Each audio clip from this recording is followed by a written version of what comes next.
Good morning everyone. पिछले कक्षा में हम लोगों ने नाउन के डिफिनेशन और उससे संबंधित कुछ तथ्यों को पढ़ा था। आज हम लोग उसी कड़ी को आगे बढ़ाते हुए आज हम लोग नाउन को पहचानने की विधि सीखेंगे।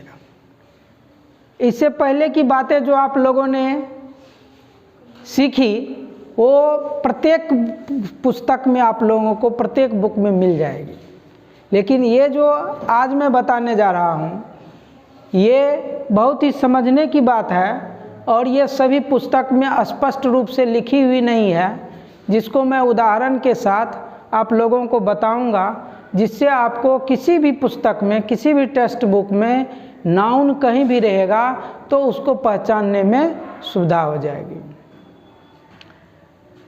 नाउन अन्य जितने भी ग्रामर के टर्म्स हैं उनको समझने के लिए नाउन को समझना अति आवश्यक है, इसलिए हम लोग नाउन को पहचानने के लिए सबसे पहले सीखेंगे। तो आइए हम लोग शुरू करते हैं नाउन को पहचानने का तरीका।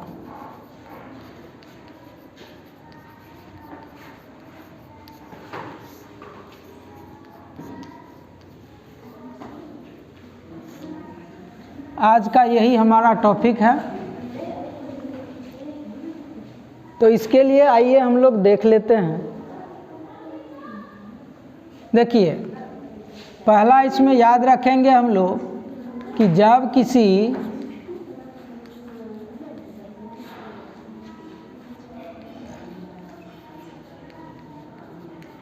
इंग्लिश वाक्य में ए या एन मिले तो उसके बाद कहीं ना कहीं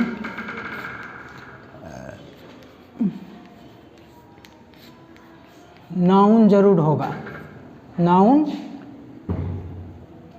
अवश्य होगा।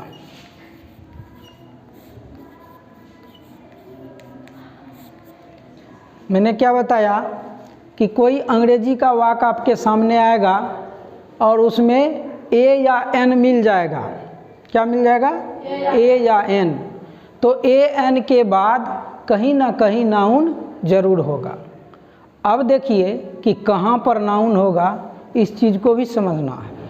कहीं ना कहीं होगा, लेकिन कहाँ होगा, कौन सा शब्द नाउन होगा, इस चीज़ को हम लोग अब समझने का प्रयास करते हैं। दूसरी बात इसमें हम लोग याद रखेंगे, यदि ए या एन के बाद दो शब्द रहे, कितने शब्द? दो शब्द रहे, तो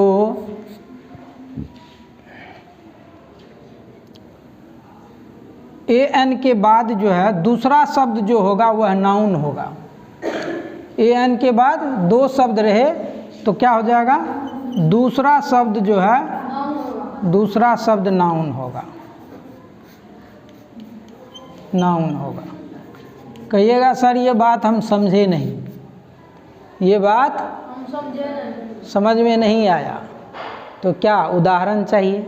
नहीं, तो आइए उदाहरण देखते हैं।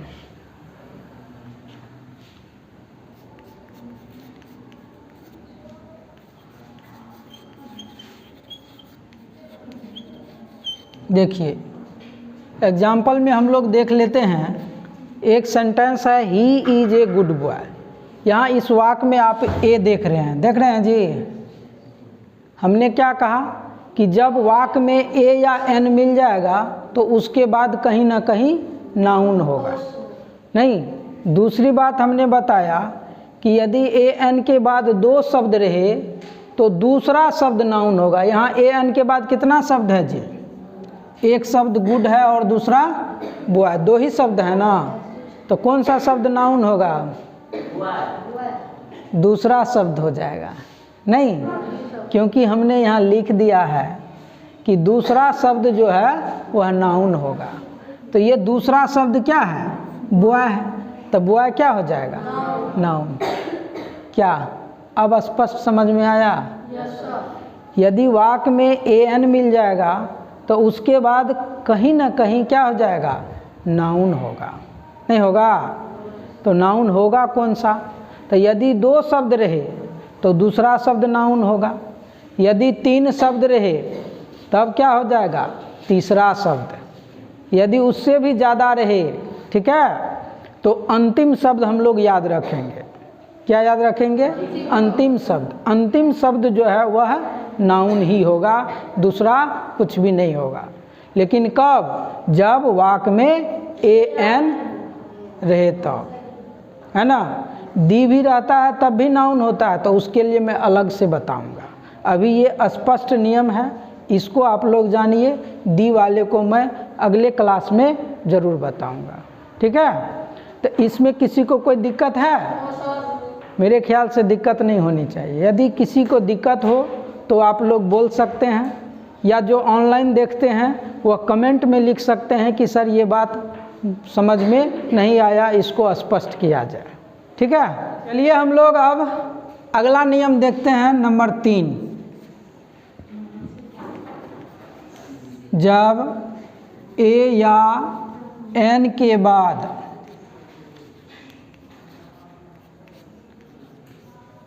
तीन या अधिक शब्द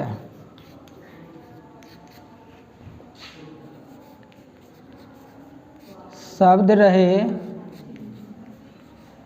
तो अंतिम शब्द, क्या बोल रहे हैं? अंतिम शब्द जो है नाउन होगा। अंतिम शब्द नाउन होगा। एग्जाम्पल भी हम दे देते हैं ताकि समझने में कोई दिक्कत ना हो।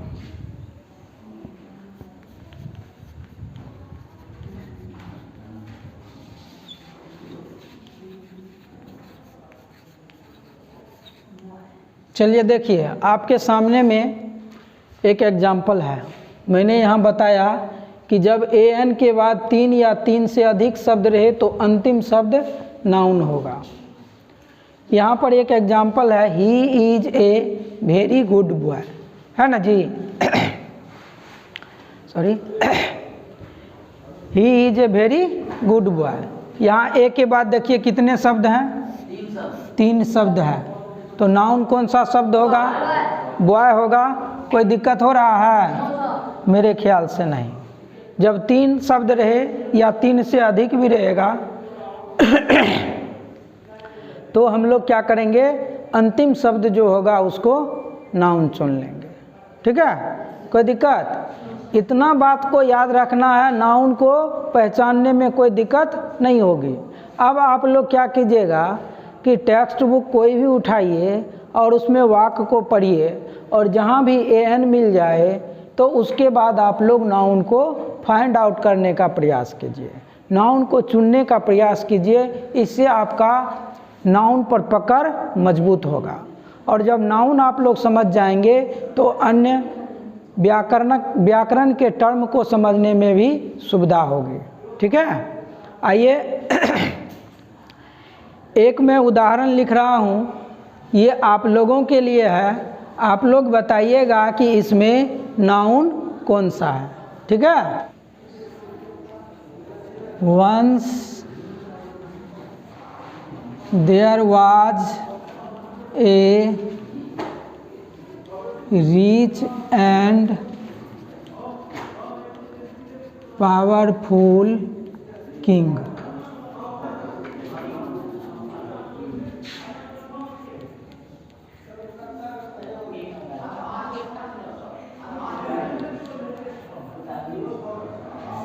ये एक सेंटेंस आप लोगों के सामने है। इसमें आप लोगों को नाउन कौन सा शब्द है ये चूज करके बताना है, ठीक है। इसका आंसर आप लोग कमेंट में भी बताइएगा, ठीक है। ऑनलाइन देखने वाले जितने हैं सभी इसका आंसर कमेंट में लिखेंगे।